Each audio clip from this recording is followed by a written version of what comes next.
El año pasado la recaudación de impuestos sumó un total de 4.517.730 millones de pesos, de acuerdo con lo que ha informado el Servicio de Administración Tributaria. Vamos a platicar con Juan Pablo López. Él es investigador en ingresos del Centro de Investigación Económica y Presupuestaria, el CIEP. Juan Pablo, ¿cómo estás? Muy buenas tardes. Hola, buenas tardes Darío, buenas tardes Rogelio, un placer estar aquí. El placer es nuestro, Juan Pablo. Se habla de que el SAT pues se quedó por debajo de las expectativas en cuanto a recaudación. Sí, bueno, nos dieron un adelanto de lo que fue la recaudación el año pasado. Como bien mencionas, está en 4,5 millones de pesos.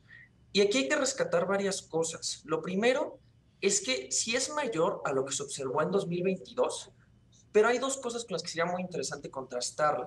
Desde principio de año se anticipaba que la recaudación se fortaleciera. Y lo que cerró el año no cumpliría con lo que se había aprobado en la Ley de Ingresos de la Federación de 2023. De hecho, sería 2,3% menor. Lo que sí cumple y rebasa por poquito es lo que se había estimado para el cierre de año en los criterios generales de política económica cuando se lanzó el paquete económico para el 2024. Entonces ahí tenemos como un cierre de la recaudación que no es lo que se esperaba al principio, pero fue un poco mejor de lo que se esperaba en septiembre, pero se relaciona con muchas otras cuestiones que también me gustaría tocar. Sí, Juan Pablo, coméntanos al respecto. Bueno, lo primero es que si bien estas cifras que nos dieron el adelanto no están desagregadas, lo que sí se observó durante todo el año fue una buena recaudación por sistema de renta. Ese vino apoyando la recaudación mes a mes durante todo el año. Y donde más se sufrió la recaudación fue por la parte del IVA. Y en esta parte del IVA, y es muy importante revisar las cifras cuando salgan desagregadas, lo que se observó fue un aumento en las disminuciones fiscales, que son estos beneficios que tienen los y las contribuyentes, y también el impacto que tuvo el tipo de cambio, porque es muy importante el comercio exterior en la cuestión de la recaudación por IVA. Entonces, al tener un tipo de cambio apreciado, también pegó negativamente a lo que fue la recaudación por IVA. Exactamente. Hay también, digamos que un énfasis importante en la operación de las aduanas, que son, pues digamos que las entidades que recaudan pues la mayor parte del IVA en el país.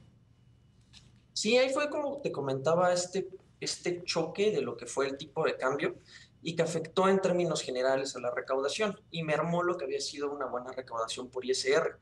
Pero, inclusive ya teniendo estas cifras de cierre de año, es importante entender cómo impacta todo el sistema fiscal. Por ejemplo, si bien la recaudación tributaria está un poco por debajo de lo que se había aprobado en la LIF, está arriba de lo que se había estimado en los criterios generales, es importante destacar que los petroleros sí han estado bastante a la baja y vamos a ver cómo cerró el año. Entonces, si tenemos tributarios relativamente estables, pero tenemos petroleros a la baja y una buena recaudación por el IMSS, ISSSTE y CFE, pues la recaudación total queda pareja o queda un poco por debajo de lo que se había aprobado, pero se recompone. Y esta recomposición sí es importante porque si se fortalece la parte tributaria, pero se pierde recaudación petrolera, de primera instancia impacta a la recaudación federal participable y a lo que se le entrega a los estados y municipios, que fue algo que sí se observó durante mes a mes en sus ejercicios, por ejemplo, por parte del gasto federalizado, y se relaciona también con otras partes de gasto, sobre todo con una visión hacia 2024, que es importante también. Juan Pablo, ¿qué es lo que se puede esperar en términos de recaudación para este 2024? Si 2023 fue difícil y se quedó por debajo de las expectativas de la propia autoridad hacendaria, este año que es electoral, que es el último de esta administración y que se observan pues mayores aperturas financieras, ¿qué es lo que podrían esperar en el SAT y nosotros como contribuyentes? Pues desde la parte de los contribuyentes y del sistema fiscal, ya veníamos mencionando desde hace unos meses que la visión hacia 2024 trae unos ingresos relativamente estables, que no decrecen ni crecen si lo vemos como proporción de la economía, pero sí trae una parte, un componente de gasto importante, sobre todo por varias presiones del gasto. ¿Y eso qué nos da como resultado? Por ejemplo, los requerimientos financieros o el endeudamiento aprobado para el siguiente año ronda el 5,4% del PIB. que es bastante alto. Entonces, ¿a qué viene? ¿Por qué es importante hablar de todo esto? Porque si tenemos ingresos que no se han visto fortalecidos en su general, porque tenemos tributarios fortalecidos, pero se está cayendo la recaudación petrolera y seguimos aumentando gasto, hay que recurrir a lo que se conoce, a lo que sería el endeudamiento. De ahí viene esto que venimos mencionando desde hace tiempo, de fortalecer los ingresos para tener recursos disponibles que financien la política pública sin la necesidad de recurrir al financiamiento. Claro. Juan Pablo, de cara a la siguiente administración, ¿tú ves la urgencia, la necesidad de una reforma fiscal? Sobre todo ante las presiones que se ven en los gastos, sí se requiere fortalecer tanto la parte de ingresos y revisar también la parte de gastos fiscales para entender cómo está funcionando nuestra recaudación. Y en ese sentido, quisiera tocar dos temas, sobre todo en cuestión de transparencia, Sí. que han pasado durante el cierre de 2023, y hay atrasos en la entrega del informe tributario de gestión, que sirve mucho para revisar, por ejemplo, estos beneficios fiscales por la parte de IVA, y también en 2023 no se entregó un documento que se conoce como renuncias recaudatorias, que son las estimaciones de la Secretaría de Hacienda de cuánto estamos dejando de recaudar por diversos beneficios fiscales en todos los gravámenes. Entonces, sí se requiere tener esta información para que la ciudadanía pueda estar más participativa, sobre todo a la hora de discutir la parte de los ingresos, que es una fuente muy importante para lo que es la política pública, porque de ahí salen los recursos para poder ejercer el gasto. ¿Dónde ves tú los mayores desafíos en este 2024 para el sector productivo?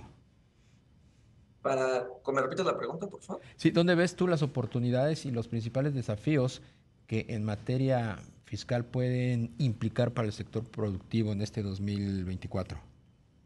Pues en primer lugar tenemos que reforzar la parte de transparencia. Estos dos documentos que te digo son muy importantes. Y también monitorear cuál va a ser el impacto de los diferentes beneficios fiscales que se han aprobado. Por ejemplo, estos beneficios que se tienen para atraer la inversión, que se aprobaron el año pasado. Darle monitoreo a todas estas cuestiones de la perspectiva fiscal y del marco fiscal es algo muy relevante para la ciudadanía, y entender quién y cómo y cuánto estamos dejando de recaudar derivado de estos gastos fiscales. Exactamente. Hay algunos analistas, Juan Pablo, que dicen de que quizá con el impulso que podría tener el nearshoring podríamos salvar el tema fiscal. ¿Tú ves correcta esta visión? Creo que aquí tenemos que hablar mucho de la parte de evaluación y la relación de este componente fiscal con la ciudadanía, porque si bien estos incentivos fiscales son un atractivo para la inversión, hay muchas otras cosas que se relacionan. Tenemos ahí la infraestructura disponible, la calidad de la mano de obra, el Estado de Derecho, todas esas cuestiones también atraen inversión, y el traer inversión con beneficios fiscales también es renunciar a una recaudación con tal de atraer a la inversión. Entonces, traigo inversión que sí me genera más recursos, pero renuncio a una posible recaudación. Entonces, ¿cómo se maneja este ganar-perder? Ahí es donde entra el papel importante de la evaluación, y para evaluación necesitamos en una primera instancia mayor transparencia. Juan Pablo López, investigador de ingresos del Centro de Investigación Económica y Presupuestaria, CIEP. Te agradecemos mucho la posibilidad de haber platicado contigo. Muchas gracias a ambos, fue un gusto y saludo a toda la audiencia. Igualmente.